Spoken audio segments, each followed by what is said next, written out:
I'm Melissa Lainn, and welcome to the LifeKraft Podcast. LifeKraft is passionate about helping you live your everyday life better by sharing inspiration, awareness, and tools to enable you to create a fulfilling life.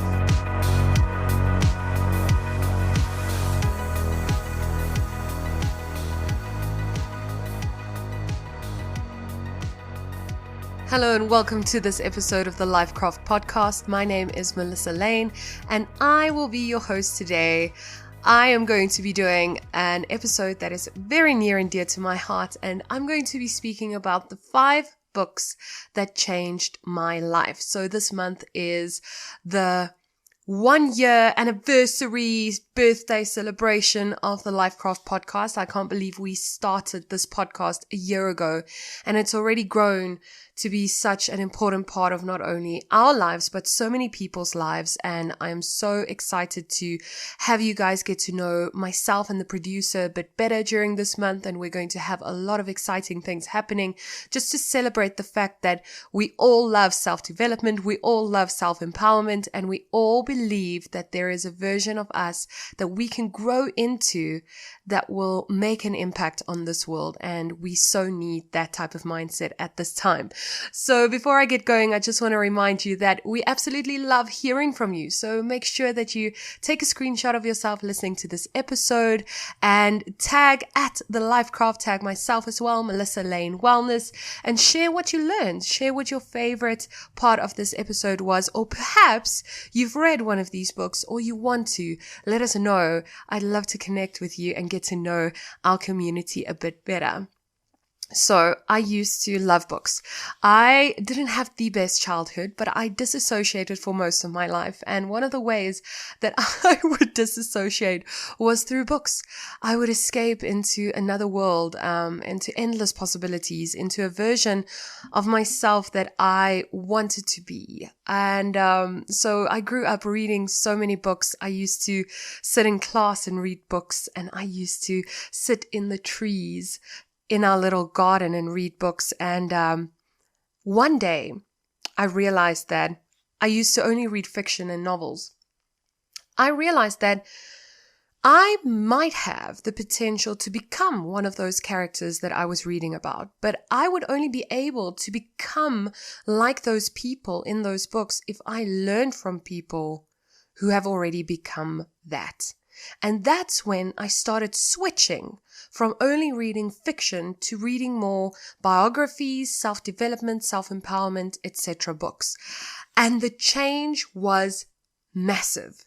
For the first time in my life, I realized that I didn't have to escape this world to feel better, but that I could learn how to create the world that I wanted to live in and wanted to experience, even if it was just inside of me.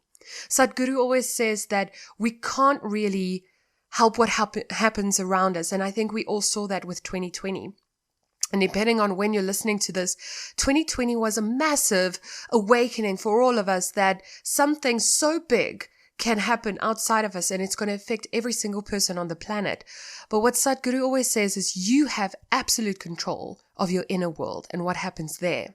And I started digging into self-development books and biographies and learning from people who created lives that they were actually excited to wake up to. That's what I wanted. No more escaping into books, but actually using books to empower me. And I want to share my top 5. And the last one that I'm going to share was the one that I really think made the biggest impact. And it might be because it was my introduction to this type of thinking. So stick around till the end, because that book I recommend to everyone. Everyone who knows me knows that I still reference from that book. I got a tattoo of a phrase of that book so that I could keep it with me. I know it sounds silly, but it meant a lot to me. And I always share this book with my clients, with my friends, with my loved ones. And let's get going with the first book. So one of the first books that I always recommend people buy is The Magic by Rhonda Byrne. It's a little book with a 28-day practice all about gratitude. But I never really understood the power of gratitude until I read this book. So Rhonda Byrne takes you through not only being thankful and saying thank you, but actually living in a state of gratitude where you're even grateful before things happen. That's just who you are. You're a grateful person. And it's called the magic because there's really a magic that is allowed to enter your life when your whole mindset is geared towards looking for things to be grateful for. Looking. It's a practice. It's something it's like a skill. I swear it was like so many fireworks went off in my brain when I started reading this book and when I started practicing. And till this day, I think I read this book about 10 years ago, to be honest. And till this day, I read this book once a year. I do the 28-day practice once a year because the magic is so powerful. And it builds momentum. Gratitude has this amazing way to bring more of what you're grateful for to your life. And there's this beautiful balance in life that Rhonda Byrne teaches you about, that there's always this give and take. And when you take life for granted, things get taken from you as well. And when you start to really be grateful for things, you are actually giving back to life and you'll get more. And the reason why I love this book is not only because it really does help you manifest amazing things in your life with ease and grace and with flow and quite quickly, to be honest.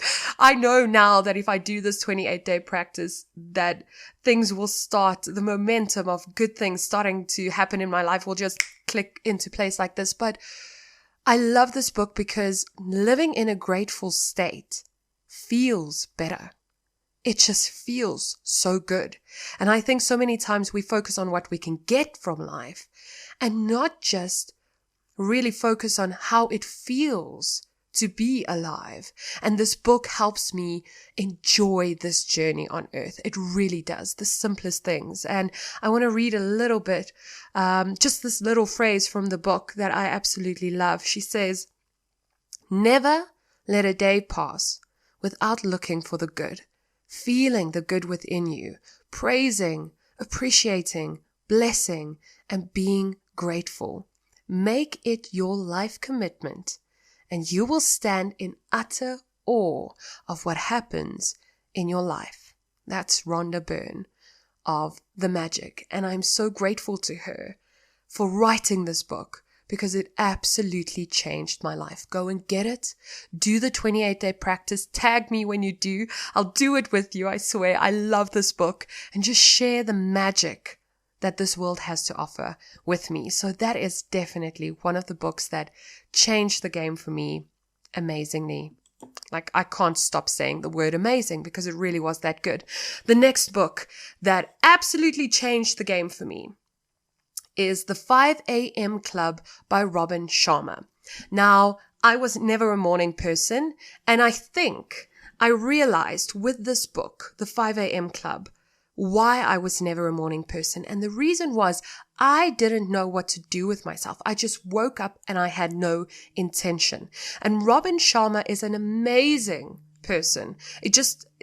I am in utter awe of him, to be honest. The way that he motivates people, the way that he teaches, the way that he has an ability to get the best out of people, it's just really inspiring. But what I love about how he writes his books is he puts these lessons into a story. So it's a story about people and their journey, an amazing journey that they go on to. And I really encourage you to read this book just so that you can dig into their whole journey. And then he puts these beautiful practices in this storyline.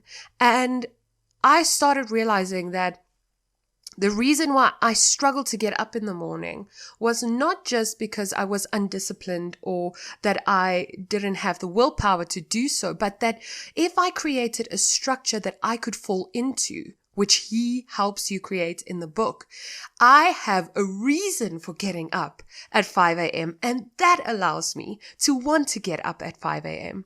And he has this beautiful quote from the book that says, 5 a.m. is the time of least distraction, highest human glory, and greatest peace. And I must say, the days where I don't get up earlier, whether it's 5 a.m., 5:30, or 6, you can use the protocols that he gives you in this book to up-level your life no matter what time you get up, right? But I like getting up early when the world is still quiet, when there's no distractions, your phone isn't pinging.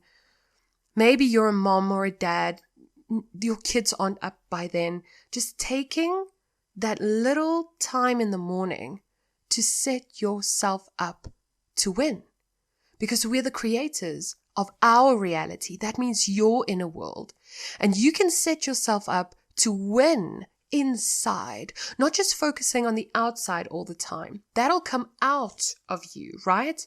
But if you take a moment with this protocol and the amazing lessons that he shares in the book to really go from the average human being to world class, and you take the time every single morning to wake up earlier, do the protocols, become a world-class performer in whatever area you want, whether it's baking, whether it's being the best mom, being an amazing CEO, being the best friend, dad, whatever you want.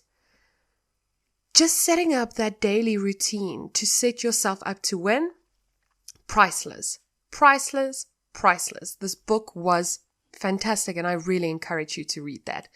The third book that I want to mention, and I don't even know where to start with this book because it was so impactful when I read it. It's The 4 Agreements by Don Miguel Ruiz. And I don't know, a lot of people have read The 4 Agreements, but to me it was so impactful. It was this wake up that my soul got to really realize what I was doing to myself, the poison that I was letting into my life, and committing to these 4 simple agreements to go about life differently. And I can honestly say that there's not a week that goes by that I don't think about these 4 agreements, that I don't try and live them. They are agreements I made with myself, and this book is just phenomenal. So the 4 agreements are: be impeccable with your word, don't take anything personally, don't make assumptions, and always do your best. And I was amazed when I started reading this book, not only with his wisdom in regards to why we are here, the human experience, our egos, how we impact each other, how we impact ourselves, and how we are really keeping ourselves from living the type of life that we can actually live. But I loved the simplicity of these 4 agreements, but how deep they actually go. Being impeccable with your word, not taking anything personally, not making assumptions. It sounds quite simple, but even something like always do your best. What changed the game for me with that agreement was when you always do your best and you take action and you really go all in, you have to be brave to be able to do that. But the thing that stuck with me was your best will differ from day to day. Your best will not look the same every single day. And I used to be really hard on myself, and I always tried to do my best, but I always thought that my best was this kind of measure. I could measure my best. And in this book, I learned that no, your best will differ from day to day, depending on your surroundings, and depending on your environment, depending on what happened, depending on your health, depending on all of these things. And that's okay. Do your best where you are at that day. And I still use this practice, not only in my own life, but for my clients as well. So I urge you, if there is one of these books to read, they're all fantastic, but the 4 agreements will change your perception of this world we live in, of who you are and what you are capable of experiencing. And it will give you a solid foundation to launch off of, if I could put it that way, to really 10x your life by just committing to these 4 agreements at first and then building from there. Absolutely powerful, powerful book. The 4th book, I don't even know where to start with this one. And I didn't want to script this whole podcast episode because I really wanted you guys to feel my love and my gratitude and my enthusiasm for these books. But this book is so powerful. It has the ability to change your life forever. And that is The Power of Now by Eckhart Tolle. This book you can't read it once. I always say that. You can't read The Power of Now once. I read this book probably 7 times in the 1 month that I got it. I devoured this book. There are things in this book that still stick in my mind to this day when I see certain things, when I act a certain way, when I feel myself not being present in the moment. So The Power of Now is all about that, exactly that. The power of now, this present moment. And it was such a shock to realize how disconnected I was living from my present moment. And that's the only place where my power actually lies. I used to get lost, as I said, in daydreaming and disassociating because my reality was really hard and I felt that I didn't know how to cope with life. And when I started understanding that, I really wanted to be present in my body. I wanted to be present in this reality, but it was so hard because my past kept coming up in my brain and then my future would scare me. And it was like I was never just here. I was always daydreaming about the future or being scared by my past and the mistakes I made and the regrets I had. And this book helped me to let that go. There's a quote by Eckhart Tolle in The Power of Now that says, the past has no power over the present moment. And if you've ever had a past that you regretted or things that hurt you or things that you would have wanted to forget, I think that's all of us, to be quite honest. Just that sentence, the past has no power over the present moment, can give you so much relief if you choose to believe it and if you choose to practice all of these amazing things that he shares in this book. He says that most humans are never fully present in the now because unconsciously they believe that the next moment must be more important than this one. But then you miss your whole life, which is never not now.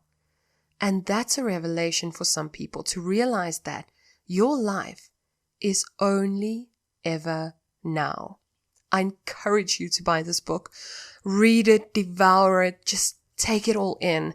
It has the ability to change the experience that you have in this reality, on this planet forever. And it's a book you can always return to. I've bought it for some of my friends, one of my favorite books of all time. And then, lastly, the book that changed my life first. The book that really just opened up my eyes to a whole other way of going about life. And I'm so grateful for this author for having the courage to write what she wrote and to share her journey in the way she shared it. And that is You Can Heal Your Life by Louise Hay. I love Louise Hay. She is like a spiritual grandmother that I never met. And this book was one of the first books that I got that really made me realize that I have an absolute ability to heal my life.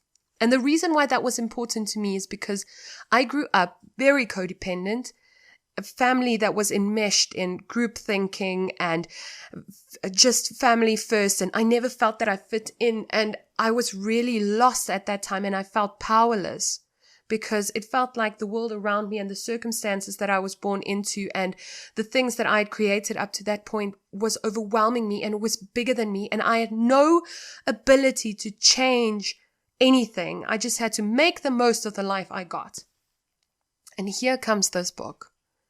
And Louise Hay so beautifully and in such a kind, soft, and graceful way shows you that you absolutely can heal not only your physical body, which I struggled with, so many ailments, but you can heal your mental body and you can heal your life, your relationships, your career by just looking at things differently. And I absolutely encourage you to read this book. This is the book that I tell everyone to read, that I encourage my clients to read, that I share with my community, and that I always feel on my heart to just tell people about. This book changed my life. I would not be who I am today without this book, and I don't say things like that lightly, but it's true. I still practice these principles, and one of the most powerful parts of this book that I want to read to you is where she says, you have the power to heal your life, and you need to know that. We think so often that we are helpless, but we are not. We always have the power of our minds. Claim and consciously use that power. Love yourself, and you can heal your life. So I hope that you enjoyed this episode. This last book by Louise Hay, You Can Heal Your Life, changed mine. And the rest of the books came forth from that, if I could put it that way. This book made me ready to be able to read the 4 agreements, to be able to understand the 5 a.m. club and actually apply what Robin Sharma shared, to be able to do the 28-day practice that the Magic by Rhonda Byrne has to offer, and to understand and really embody the power of now. I'm not perfect by any means after reading these books. These books just give you an opportunity to practice all of the knowledge, all of the wisdom, all of the teachings, all of the things that they shared. But it's always your responsibility to live it. I'm still practicing all of these things. I still don't do all of these things every single day 100%. And I don't want to, because I don't want to be able to eat all of the great things that I'm going to ever eat in one day. I want to be able to grow into the new version of me, and then grow into the next and grow into the next. So I'm okay with practicing it. But I want to encourage you that if you read one of these books, and I encourage you to read them all, live it. Take the opportunity to not just gain more knowledge, but actually put massive action behind everything that they suggest. That's the only way that you'll see the impact of these books in your life. Live it. Live every single one of them. And I hope that this episode encouraged you, motivated you, inspired you to read some more, to appreciate the people who wrote these books, and to just take a moment today and be grateful for every single person who shared their wisdom, their life story, their failures and their wins, to be able to inspire us to do the same. I hope that you have a beautiful day. Until next time, so much love. You absolutely matter, and you are a powerful being, and you can create a life that you love to wake up to. Thank you so much for tuning into this episode and taking the time to invest in yourself and in your future. If you loved this episode, be sure to share it with us by leaving a positive review or tagging us in a post or in your stories. Share one thing that stood out or inspired you to live your everyday life better. This helps us create more meaningful episodes for you to enjoy. If you're not already following us on social media, be sure to follow @LifeKraft for more inspiration and tools to help you live your most powerful life. And remember, you always have the power to craft a better life for yourself, and we are here to help you do just that. We'll connect again in the next episode, and until then, keep creating a life that you're excited to wake up to. We enjoy bringing you interviews from experts and everyday people so that they can talk about their experiences and share information, tips, and what has worked for them on their journey towards a better life. However, remember that the opinions or advice of our guests and myself, the host, should not be taken as personal, actionable advice and is given as general information and education only. Please always remember to consult a qualified professional before implementing any medical, financial, legal, or other advice that you believe might work for you. LifeKraft is not responsible nor liable for your decision when implementing anything you hear on the podcast. Please listen and act responsibly. The opinions of our guests do not represent the opinions or views of LifeKraft or Melissa Lainn personally, and are meant as information and general education only. Education only. Education